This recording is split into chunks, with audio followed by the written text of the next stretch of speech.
Hello everyone, I am Mrs. Simpert and I am going to be reading The Red Umbrella by Christina Diaz-Gonzalez. Please look at my other videos and you will see chapter by chapter of the audio. I do want to apologize in advance for the pronunciation of some of the Spanish terms that I will be reading in this book.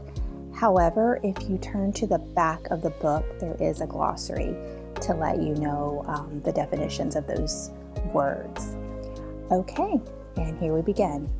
Chapter 1. I watched as a white heron circled the beach and then headed north toward the open waters of the tropics. The lone bird flapped its wings, gradually disappearing into the pink and orange streaked sky. It was time for us to go too. "Pack it up, Frankie, it's getting late," I said. Frankie threw his small fishing net into the rolling surf. "Come on, Lucia, a few more minutes. We don't even have school tomorrow." I sighed and leaned back on my towel. Frankie was right. There was no need to rush home, since all the private schools had been closed and the public schools were being reevaluated. Who knew when classes would start again? I was growing tired of constantly hearing about the revolution, but I privately thanked Castro for postponing my algebra test. I closed my eyes and imagined old Senora Cardoza, our 8th grade teacher, being questioned by one of the new government officials. The poor woman would probably be so flustered that she'd pass out. Then I thought of Manuel, who sat 2 rows ahead of me in algebra class. With his light brown hair and green eyes, he was definitely the cutest boy in class. Maybe that's why I couldn't concentrate on anything Senora Cardoza said. A distant rumbling snapped me out of my daydream. I searched the sky to see if a storm was coming, but it was a clear evening. The thunder-like noise grew. Something big was coming down the beachside road. I shook the sand off my feet, grabbed my sandals, and hurried toward the boardwalk. A caravan of large camouflage trucks and jeeps came into view.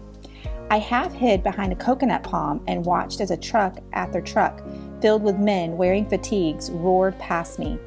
During the past year, there had been pictures of the revolution soldiers in the newspapers and on TV, but I'd seen so many in person. Most of the soldiers that were riding in the trucks looked like they were in their 20s, but a few seemed to be my age. One of them had such intensity and fierce determination in his eyes that it made me shudder, and I quickly looked away.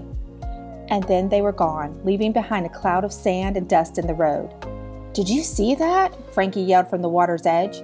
I turned and walked back to where my bike and beach towel lay. "Yeah, strange to see army trucks around here." "Huh? I'm talking about the huge yellowtail that swam." Frankie pulled in his net and spun around. "Wait, those were army trucks?" "Yeah, but they're already gone." I shook out my towel and carefully tucked it into the bike's front hanging basket. "Vamonos, Frankie, we're going to be late for dinner." "You sure they're gone?" Frankie looked toward the road. "I'm sure. Nothing ever happens in Puerto Majares. Those soldiers were probably just driving through." "Well, you can go home. I'll catch up later." He stared at the waist-deep water surrounding him. "Ha! Mama would have my head if I left you alone." "I'm already 7. I don't need a babysitter." He twisted his body, getting ready to throw the net again. Frankie could be stubborn, but I knew the one thing my little brother loved more than fishing. "Okay, I guess we'll both have to miss Mama's flan."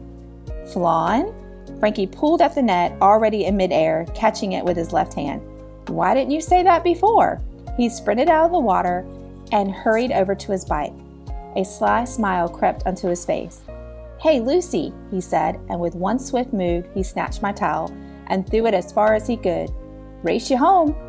My bike screeched into the driveway. I jumped off, hurdled the potted plant sitting by the porch steps, and ran to the front door.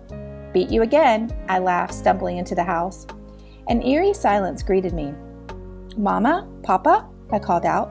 There was an uneasiness hanging in the air as I walked into the darkened family room. Frankie clattered into the house.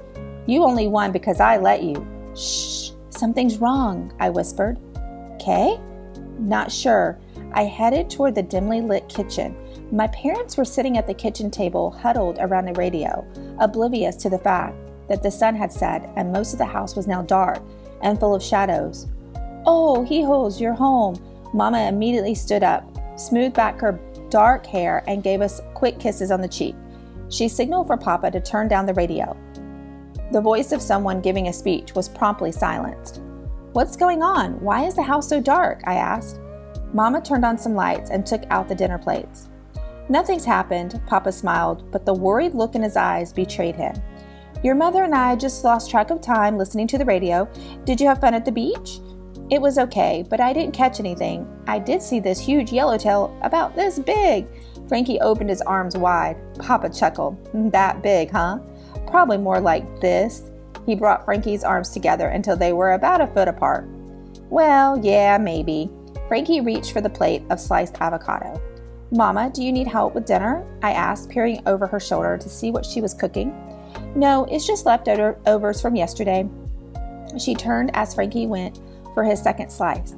"Frankie, no comas mas. You'll get filled up before dinner. Now wash up. Both of you. Dinner will be ready in 5 minutes."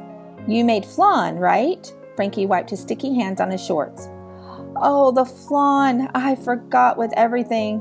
Papa cleared his throat. "I'll make it tomorrow, sweetie. Promise. Now go."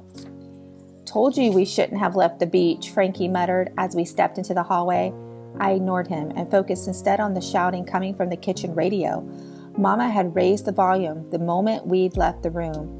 A reporter was describing a large crowd gathered near town square, and in the background there was some sort of chanting. I strained to hear what they were saying. Then the words came through clearly, echoing in my head. "Socialismo o merito, socialism or death."